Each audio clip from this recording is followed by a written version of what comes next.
Hi, my name is Dr. Hilliard from Hayward Road Animal Hospital, and we're going to be talking about what happens during a wellness exam. Dr. Hilliard, what does a veterinarian look for during a dog wellness exam? So during a wellness exam, we're going to be pretty much doing a head to tail exam. We'll be looking at all the different organs that we can, so eyes, ears, nose, mouth, teeth, the skin, heart, lungs, the belly. We're going to be feeling for those lymph nodes if they feel abnormal in any way.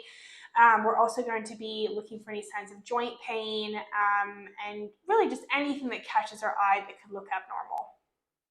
What do I need to bring to a wellness exam?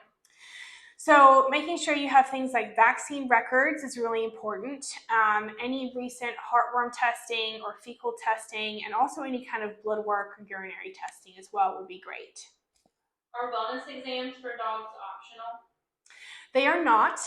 Just like people, if you want to establish a relationship with a vet, we really need to have a wellness exam on board. And that's not to say we won't see you if there's an emergency, but ideally, wellness exams are very important so that we know how your dog is doing over, sort of every year in a period of time. How long does a dog wellness exam usually take? So I would definitely opt around 30 minutes or so. Part of that time will be spent with the technician, kind of going over basic history for your dog. Part of that will be spent with the veterinarian doing an exam, and then the rest will be going over any kind of results.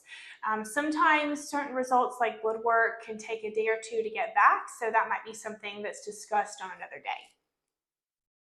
How do dog wellness exams influence subsequent treatments?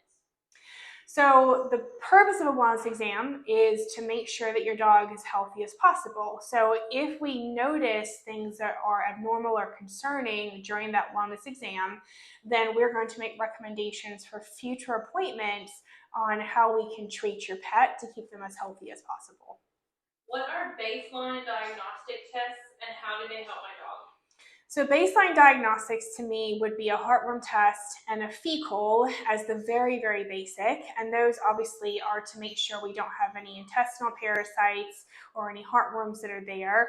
The actual physical exam is going to help us look for external parasites like fleas or ticks, for example. Also, ideally, blood work and urine is a good baseline test because it's going to make sure that your dog is as healthy as possible from the very beginning. And if there's anything concerning that could be congenital, something from birth, we can pick up on that pretty easily. Thank you so much for listening, and please let us know if you have any questions.